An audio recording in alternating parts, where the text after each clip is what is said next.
Shalom saudara. Saudara, Mazmur Ratapan saya selesai. Nanti kita masuk ke bab berseri yang lain. Tapi sebelum masuk ke sana, saya ingin bahas satu tema, saudara ya. Satu tema yang kita bisa nanti melihat bagaimana keadaan manusia zaman ini gitu ya. Alkitab sudah menunjukkan, Alkitab itu sudah menggambarkan, menubuatkan nanti orang-orang di masa ini itu akan seperti apa sebenarnya, gitu ya. Nah, ini kita akan sama-sama merenungkan dari 2 Timotius 3, saudara, ayat 1 sampai 9. Oke, sudah dapat? Kalau sudah, saya bacakan ya untuk kita semuanya. Judulnya Keadaan Manusia pada Akhir Zaman. Ketahuilah bahwa pada hari-hari terakhir akan datang masa yang sukar. Manusia akan mencintai dirinya sendiri dan menjadi hamba uang. Mereka akan membual dan menyombongkan diri. Mereka akan menjadi pemfitnah. Mereka akan berontak terhadap orang tua dan tidak tahu berterima kasih. Tidak mempedulikan agama. Tidak tahu mengasihi. Tidak mau berdamai. Suka menjelekkan orang. Tidak dapat mengekang diri. Garang. Tidak suka yang baik. Suka mengkhianat, tidak berpikir panjang, berlagak tahu, lebih menuruti hawa nafsu daripada menuruti Allah. Secara lahiriah mereka menjalankan ibadah mereka, tetapi pada hakikatnya mereka memungkiri kekuatannya. Jauhilah mereka itu, sebab di antara mereka terdapat orang-orang yang menyelundup ke rumah orang lain dan menjerat perempuan-perempuan lemah yang syarat dengan dosa dan dikuasai oleh berbagai-bagai nafsu, yang walaupun selalu ingin diajar, namun tidak pernah dapat mengenal kebenaran. Sama seperti Yanes dan Yambres menentang Musa, demikian juga mereka menentang kebenaran. Akal mereka bobrok dan iman mereka tidak tahan uji. Tetapi sudah pasti mereka tidak akan lebih maju. Karena seperti dalam hal Yanes dan Yambres, kebodohan mereka pun akan nyata bagi semua orang. Saudara, ini surat 2 Timotius ya. Ini surat yang kedua untuk Timotius. Nah, Timotius ini dipercaya untuk memimpin, menggembalakan jemaat di Efesus, saudara. Nah, di Efesus ini banyak guru-guru palsu, banyak penyembahan berhala. Ini kota yang sebenarnya penuh penyembahan berhala, tapi kota yang maju juga sebenarnya, gitu ya. Nah, saudara, Paulus nulis surat sampai 2 kali ke Timotius. Ini surat pastoral. Jadi ini surat yang memberikan satu tuntunan untuk Timotius. Bagaimana dia harus bersikap di sana, bagaimana dia harus bertindak di sana, bagaimana dia harus ngurus jemaat ini seperti apa, petunjuknya seperti apa. Ini juga surat semangat, saudara, untuk Timotius. Makanya kita bisa lihat nanti, kita bisa lihat di pasal sebelumnya bahkan Paulus bilang, tetapi roh yang dari Allah itu bukan roh yang memberi ketakutan, ya kan? Nah, kenapa? Karena Paulus tahu Timotius ini orangnya melo sekali. Ini orangnya lemah lembut, orangnya penuh kasih sayang, tapi dia pemalu, juga penakut, saudara. Timotius ini hatinya baik sekali, tapi di satu sisi dia sangat penakut, dia sangat pemalu. Itulah kenapa Paulus itu menyayangi dia seperti anaknya sendiri. Dikirim 2 kali surat, dikuatkan terus. Kamu akan menghadapi guru-guru palsu, nak, gitu. Kamu akan menghadapi tantangan yang nggak mudah. Ini pengajaran-pengajaran palsu, segala sesuatu yang sulit itu ada di sana. Saudara, kalau kira-kira kalau dibilang guru itu kira-kira pinter nggak, saudara? Pinter ya. Nah, itu loh yang dihadapi sama Timotius, saudara. Tapi nggak cuman sampai di situ. Dia menghadapi satu masyarakat yang masyarakat ini bobrok, saudara. Bobrok secara moral, bobrok secara spiritual. Timotius mungkin bingung. Aku harus menghadapi ini bagaimana? Harus melawan ini bagaimana? Nah, disinilah Paulus memberikan satu petunjuk, memberikan satu arahan supaya Timotius tetap kuat untuk menghadapi ini semuanya. Gitu ya, saudara ya. Nah, jadi kalau kita lihat tadi ya sepintas gimana merosotnya keadaan waktu itu. Tapi sebenarnya saudara, keadaan waktu itu juga relevan dengan keadaan hari ini. Ya, nah, dibilang dunia tambah jahat itu kenapa? Saudara, sebenarnya hal-hal kayak perzinahan, percabulan, keserakahan itu sudah ada sejak dari zaman dulu ya saudara ya. Iri hati itu bahkan dari zamannya Kain dan Habel itu sudah ada. Tapi kenapa zaman ini tambah jahat? Karena yang jahat tambah banyak, gitu loh. Tambah banyak, terus caranya juga makin aneh-aneh, iya kan? Makanya gini, dibilang bahwa dunia itu makin hari makin jahat. Kita kemana-mana ketemu orang serakah lebih banyak, bener ya? Orang lebih banyak lagi. Kita kemana-mana ketemu orang yang dengki sama kita, itu juga lebih banyak lagi, bener ya saudara ya? Nah, seperti itulah yang Paulus lagi coba ngomong sama Timotius. Nah, kamu harus tetap kuat, nak. Caranya gimana? Nah, nanti sama-sama kita akan renungkan gitu ya. Dimulai dari ayat 1, saudara. Ketahuilah. Jadi Paulus langsung ngomong, ketahuilah bahwa pada hari-hari terakhir akan datang masa yang sukar. Ketahuilah ini pakai kata Yunani ginosko, saudara. Ginosko ini seperti kita pernah bahas, menggunakan kata yada dalam bahasa Ibrani-nya. Ya, nah, ginosko ini bagaimana? Ginosko ini mengetahui, mengenal, memahami. Jadi ginosko ini menunjuk kepada satu pengenalan yang sangat mendalam, pengenalan yang sangat intim, gitu ya. Diperoleh dari apa? Dari satu hubungan yang intim. Bahkan kadang-kadang kata ginosko ini, kata pengetahuan ini atau kata mengetahui ini itu dianggap sama seperti orang yang melakukan hubungan seksual. Sepasang suami istri itu melakukan hubungan seksual. Kalau suami dan istri melakukan hubungan seksual, saudara, terbuka semua enggak? Terbuka semuanya ya? Ada yang ditutup-tutupi enggak? Enggak ada ya, semua terbuka. Ya, enggak ada yang ditutup-tutupi sama sekali, intim sekali. Itulah kenapa dibilang menjadi satu daging. Ya. Nah, kata ginosko ini menunjuk kepada satu pengetahuan yang seperti itu. Satu pengetahuan yang diperoleh dari pengalaman yang benar-benar hidup. Jadi bukan cuma sekedar tahu fakta, enggak, tapi dia mengalami sendiri. Gitu ya. Jadi misal kayak saya kenal dengan Helen, ya.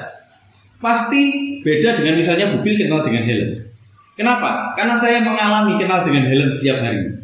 Saya tahu dari bangun tidur sampai tidurnya lagi. Bahkan di tengah-tengah tidurnya dia, saya tahu. Helen tahu saya mulai dari bangun saya sampai tidur saya. Bahkan di tengah-tengah saya tidur, Helen mungkin ngelilir lihat saya. Oh, ternyata cara tidurnya kayak gini. Selimutnya selalu korat kain. Terus gulingnya itu selalu talinya buka semua. Dia tahu gitu. Kalau Bupil gitu ya, atau Pak Pil mungkin taunya, oh Sony, oh tidur, ya sudah tidur gitu aja. Fakta bahwa Sony kalau malam tidur, nggak ngelowo istilahnya gitu loh, nggak begadang. Tapi Pak Pil nggak tahu cara saya tidur bagaimana, iya kan? Nah, Helen yang tahu kenapa? Karena dia tidur bersebelahan dengan saya, gitu ya. Semua titik-titik yang tersembunyi pun Helen tahu. Kenapa? Karena Helen mengalami pengalaman yang hidup dengan saya. Itulah yang dibilang ginosko, gitu ya. Jadi pengalaman yang diperoleh dari sesuatu, pengetahuan yang diperoleh dari pengalaman yang benar-benar dihidupi. Jadi Paulus yang bilang ketahuilah, jadi bilang alamilah, sadarilah, kamu lihat karena kamu sudah mengalami. Karena kamu tahu, karena kamu mengalami sendiri tiap-tiap hari bagaimana kamu menghadapi orang-orang ini, menghadapi masyarakat yang seperti ini. Jadi ini bukan tahu sekedar fakta yang biasa, enggak, tapi tahu karena mendalami. Jadi Paulus ini lagi mendorong gini, Timotius, ayo kamu sadari ini di masyarakatmu ini masyarakat yang kamu hadapi di Efesus ini, jemaat ini sedang menghadapi satu pergumulan yang berat. Pergumulannya apa? Jemaat ini ada di tengah masyarakat yang bejat. Bahkan di tengah-tengah jemaatmu itu terjadi kebejatan. Ada kemerosotan moral yang besar. Nah, gitu ya. Jadi Paulus lagi mendesak Timotius untuk benar-benar apa? Menyadari, mengenali ada realita yang terjadi. Ada kebejatan terjadi di sana, ada masalah yang sedang terjadi di sana. Gitu ya. Masalah ini sedang terjadi dan nanti akan terjadi lagi. Bahkan Paulus saya rasa sedang menubuatkan sampai nanti suatu saat masalah seperti ini akan terus ada. Gitu ya. Masalahnya apa? Rusaknya moral, rusaknya spiritual orang-orang yang ada di akhir zaman. Di situ aja sudah rusak, apalagi nanti.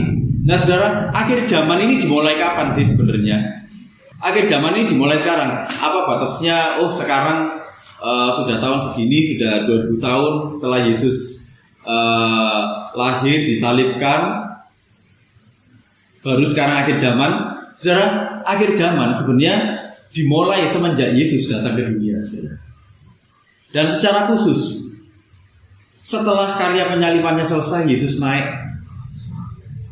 Disitulah akhir zaman dimulai. Nah, saudara, Paulus ngomong di akhir zaman akan ada banyak orang-orang yang seperti itu, gitu ya. Orang-orang yang orang-orang yang bejat seperti itu. Tapi nanti suatu saat Tuhan akan memulihkan semuanya. Kapan? Puncaknya nanti waktu Yesus datang untuk kedua kalinya. Dia akan memulihkan segala sesuatunya.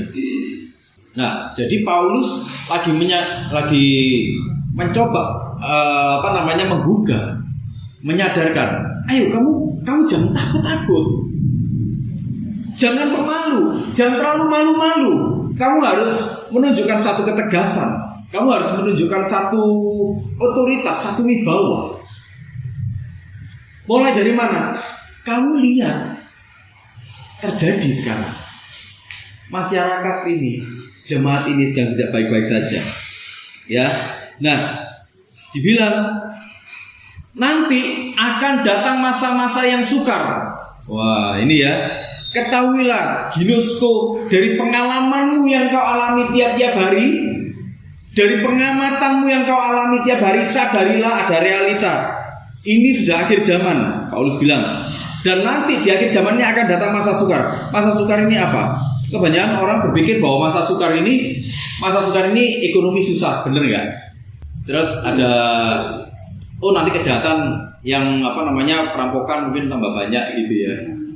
Ekonomi susah, cari uang susah, mau jual apa-apa susah, mau beli apa-apa juga susah, gitu ya. Nah, tapi nanti kita akan lihat sama-sama apa yang dimaksud oleh Paulus dengan akhir zaman masa sukar ini. Nah, masa sukar yang dimaksud oleh Paulus ini dibilang gini, kalepos. Menggunakan kata kalepos. Kalepos itu apa? Kalepos itu masa berbahaya, masa yang melemahkan. Jadi Paulus lagi ngomong, ini kesulitan yang ekstrim. Ekstrimnya kenapa? Nah, ini saudara ya. Dalam konteks ini Paulus lagi ngomong gini, kesulitanmu tuh ekstrim. Akan ada masa-masa yang sukar, masa-masa yang membahayakan kamu, masa-masa yang akan melemahkan kamu. Itu masa-masa yang sulitnya tuh ekstrim. Kenapa? Karena ada bahaya moral di sana. Ada bahaya kejatuhan moral dan spiritual terjadi di sana. Apa yang terjadi? Orang semakin menjauh dari Allah. Sekarang orang ilahnya ganti kan, saudara, teknologi. Apalagi sekarang ada AI. Seolah-olah semuanya itu bisa teratasi dengan AI. Iya kan? Semua bisa teratasi dengan itu. Kita cari jawaban apa aja ada di sana. Saya belajar juga pakai AI juga, saudara. Terus saya cari informasi, saya pakai AI. Itu ya, saya bikin bikin gambar misalnya, saya pakai AI juga, saya gunakan teknologi dengan baik. Dan hampir semua orang sekarang mulai mengenal AI. Ada orang-orang yang pada akhirnya merasa lebih enak cari jawaban di AI daripada cari jawaban di Alkitab. Iya toh? Tapi AI ini kan bank data, saudara. Kalau ada data palsu yang dimasukkan, itu pun dirangkum sama dia. Itulah kenapa saya selalu bilang kan, kita harus tahu yang asli. Kalau ingin membedakan yang asli dengan yang palsu. Kalau kita nggak pernah tahu yang asli, kita ditunjuki KW1, kita nggak akan tahu kalau itu palsu. Jangankan KW1, kita dikasih KW3 pun nggak akan tahu kalau itu palsu. Kalau itu sudah dalam tanda kutip cocok dengan hati kita, dengan pikiran kita, dengan perasaan kita pasti ngomong itu asli. Iya kan? Tapi firman Tuhan itu yang baik belum tentu benar. Tapi yang benar pasti baik. Nah itulah. Sekarang itu orang semakin menjauh dari Tuhan di akhir zaman itu.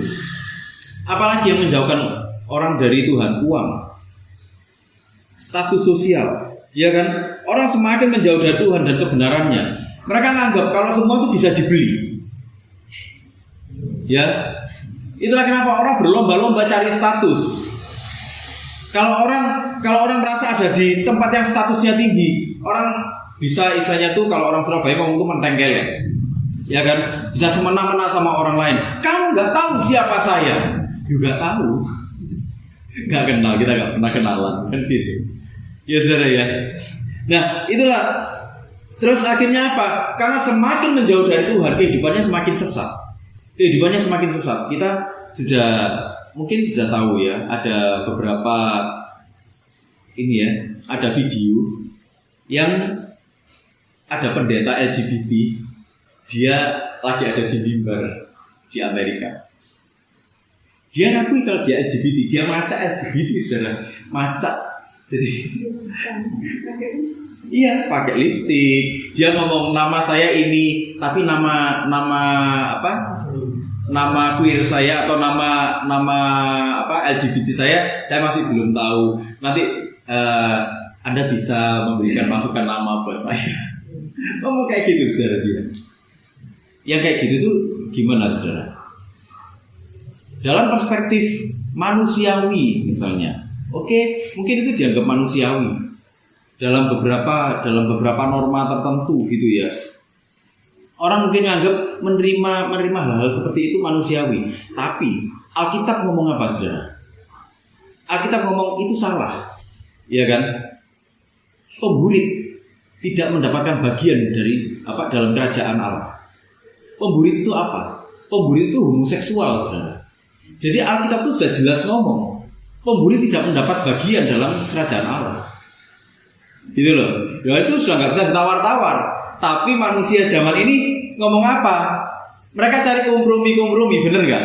Akhirnya apa? Menyesatkan kan? Atas nama apa? Sisi kemanusiaan. Padahal sisi kemanusiaan itu nggak akan pernah menjadi manusia. Kita pernah bahas, saudara ya. Manusia bukan manusia kalau dia nggak kembali kepada kebenaran Tuhan. Jadi kalau manusia itu ingin diakui sebagai manusia, dia harus kembali kepada apa yang Tuhan katakan tentang hidupnya, apa yang Tuhan rancang tentang hidupnya. Disitulah akhirnya manusia ini jadi semakin rusak, gitu loh, semakin gak karu-karuan. Secara moral mereka semakin jatuh, ya. Segala sesuatu dihalalkan. Secara spiritual makin jatuh. Kita bisa melihat bagaimana orang bahkan melegalkan hal-hal yang nggak karu-karuan itu lewat apa? Lewat agama. Saudara, kita bisa melihat bahkan orang itu saudara mungkin pernah tahu ya bagaimana orang merebut suami orang lain atas dasar apa? Suara Tuhan bilang, dia buat saya. Wih, gitu ya saudara, gimana ya coba? Ya kan? Itulah kenapa agama itu kalau tanpa akal sehat, itu saya selalu bilang agama itu candu. Kenapa? Kalau agama tanpa kesadaran, agama itu akan meracuni orang. Agama itu membuat orang itu fanatik, tapi membabi buta. Dia nggak tahu, nggak bisa membedakan yang benar dan yang salah. Itulah kenapa Alkitab itu kan mendasarkan hubungan kita dengan Tuhan, iman kita kepada Tuhan itu dalam 3 hal, ya kan? Ada apa? Perasaan, logika, dan kesadaran. Ya kan? Kita pernah pelajari itu. Iman itu punya 3 unsur ini. Perasaan, logika, ini keputusan Yang ketiga ini kesadaran. Bagaimana dia akhirnya memutuskan dengan sadar ya aku ikut Tuhan, ya aku mau mencintai Dia sungguh-sungguh. Jadi pada akhirnya kita bisa melihat bahkan agama pun itu dipermainkan sama orang. Dipermainkan sama orang untuk apa? Untuk menjatuhkan orang lain. Benar gak saudara? Bagaimana agama itu dipakai untuk politik seperti itu? Itu jahat sekali. Ya kan? Nah, yang seperti itu terjadi, saudara. Nah, itulah saudara ya. Nah, itulah kenapa saudara saya ingin bandingkan dengan Matius 8 ayat 28. Kita akan melihat gini. Kita akan melihat satu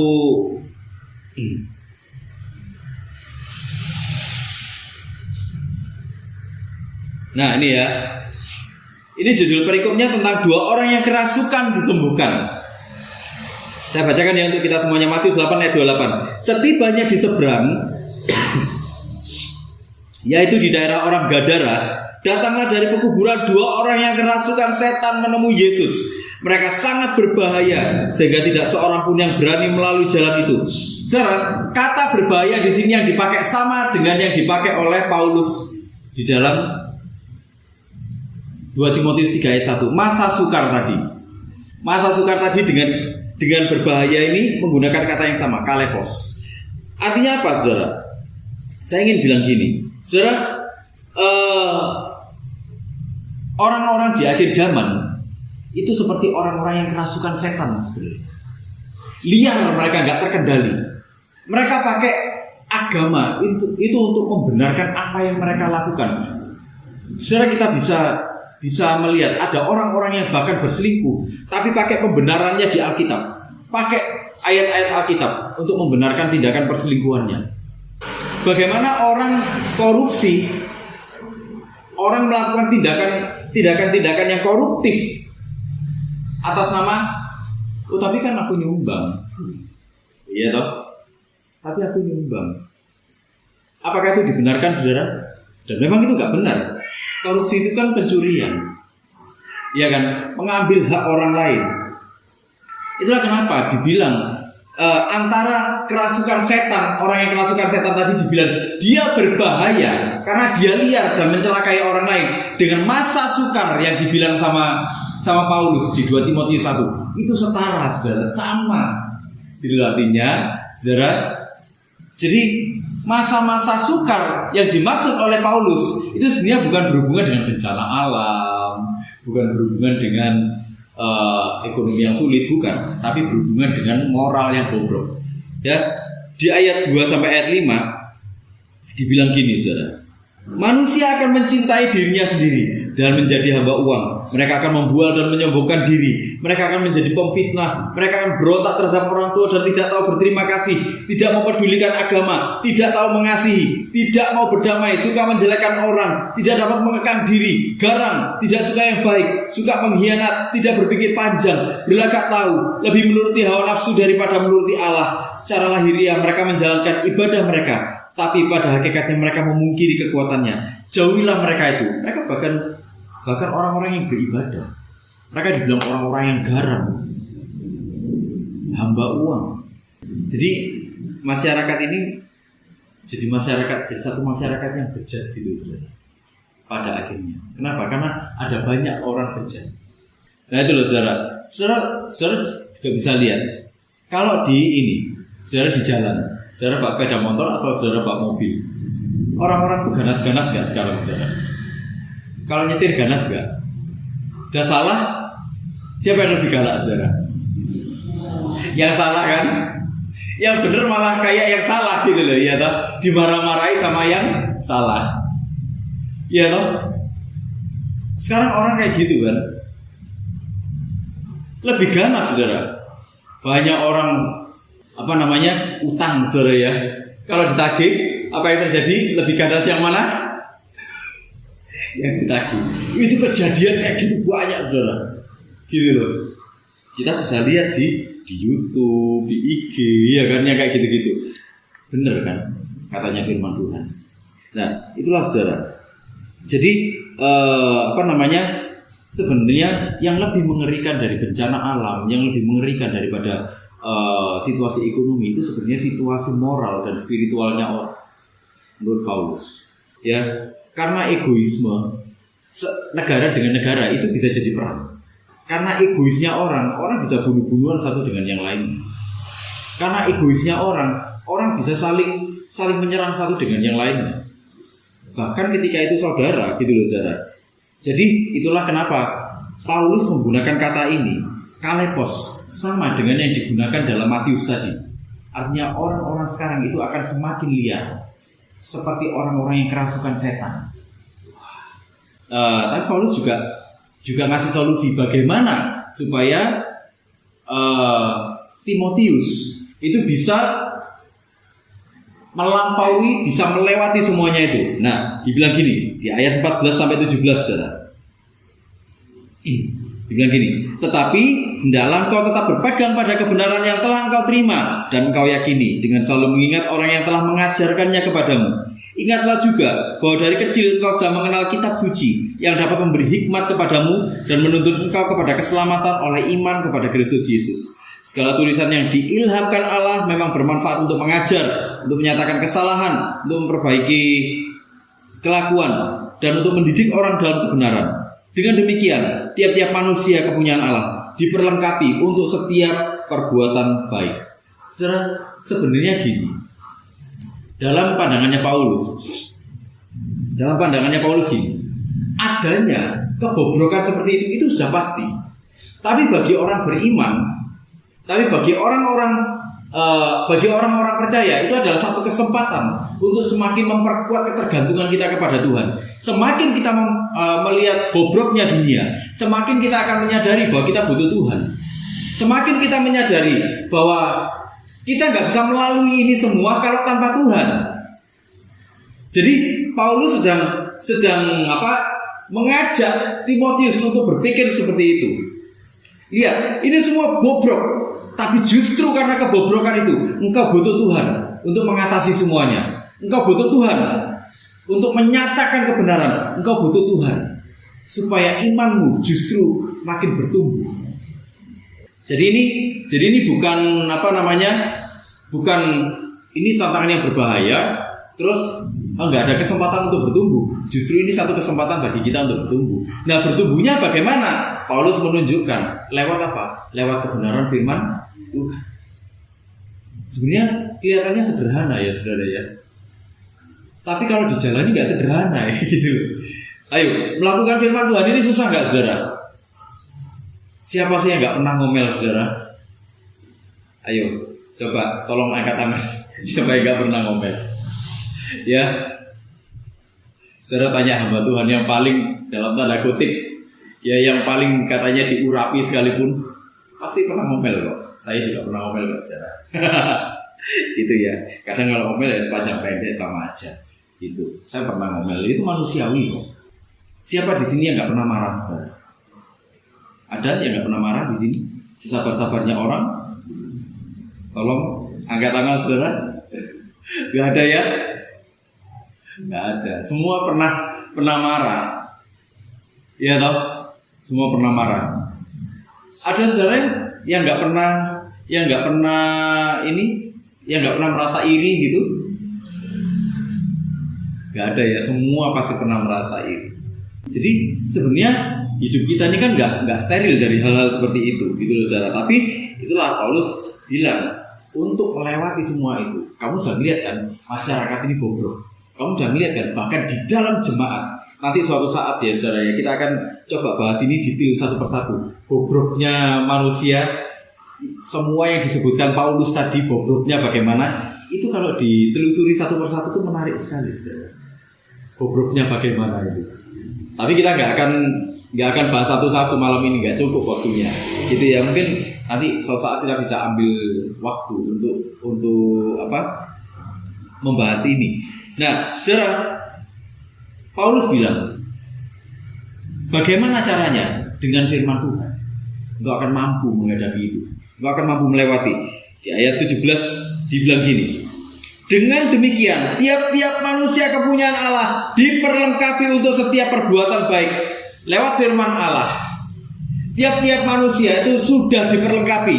Jadi diperlengkapi itu gini, saudara. Pakai kata gini, exartizo. Exartizo itu gini. Jadi melengkapi secara total tanpa ada kekurangan sama sekali. Jadi konsep kata ini itu konsepnya gini, kesempurnaan dan kesiapan. Ya, dimana seseorang yang sudah dipersiapkan dengan sempurna untuk satu misi tertentu. Misinya apa? Menjadi semakin serupa segambar dengan Tuhan. Nah, kalau kita dipersiapkan untuk semakin serupa segambar dengan Tuhan, itu sudah ada caranya, sudah ada alatnya, sudah ada toolsnya, sudah ada semua fasilitasnya. Apa fasilitasnya? Firman Tuhan. Kata ini menunjukkan kesempurnaan. Artinya apa? Firman Tuhan itu bekerja dengan sempurna. Firman Tuhan itu ada dengan sempurna, memperlengkapi, sudah selesai, sudah memperlengkapi dengan sempurna. Jadi kita nggak perlu cari apa-apa lagi yang lain untuk membawa kita semakin serupa segambar dengan Tuhan. Kita nggak perlu cari nubuatan-nubuatan untuk membuat kita semakin serupa segambar dengan Tuhan. Enggak, kita nggak perlu cari yang seperti itu. Kita nggak perlu cari kesembuhan. Kita nggak perlu cari berkat-berkat materi untuk membuat kita semakin serupa segambar dengan Tuhan. Itu penyertaannya Tuhan. Kalau kita dikasih itu, puji Tuhan. Enggak pun semuanya sudah komplit. Paulus bilang, firman Tuhan itu sudah komplit, itu sudah sempurna. Itu memperlengkapi kamu untuk menjadi dewasa di dalam karuniamu, dewasa di dalam fungsimu, menjalankan fungsimu sebagai tubuh Kristus, dewasa sebagai wajah Kristus. Gitu loh. Orang akan melihat kamu serupa segambar dengan Tuhan. Lewat apa? Lewat kamu melakukan kebenaran firman Tuhan, katanya Paulus gitu. Itu satu-satunya cara. Itu satu-satunya yang akan memperlengkapi kamu. Jadi ini sifatnya, kata ini diperlengkapi ini sudah selesai, tapi dilakukan terus-menerus, saudara. Sudah selesai, nggak perlu cari yang lain-lain lagi. Itulah kenapa, saudara, kebenaran firman Allah itu akan menjaga, menguatkan anak-anak Tuhan untuk apa? Menghadapi dunia yang semakin rusak. Saudara, kita pasti nanti kita melayani orang itu pasti kita ketemu dengan macam-macam karakter, macam-macam masalah. Kadang-kadang wilayahnya abu-abu, saudara. Ada misalnya orang tanya, bayi tabung boleh nggak? Wah, boleh, tapi ada yang bilang nggak boleh. Itu melampaui wewenangnya Tuhan, katanya gitu. Ada yang bilang kayak gitu. Jadi ada banyak hal-hal yang itu sifatnya itu praktis, saudara ya. Sifatnya itu etis. Kremasi boleh nggak? Nah, itu. Kremasi boleh nggak? Ada yang tanya. Kita kremasi boleh nggak? Nah, kalau saudara tanya seperti itu, bagaimana pertimbangan saudara? Nah, itu semua harus kembali kepada firman Tuhan. Itu. Saya kadang-kadang bertanya juga yang seperti itu. Kremasi boleh nggak?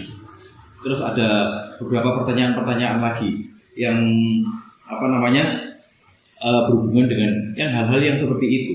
Jadi, saudara, semuanya harus kembali kepada firman Tuhan.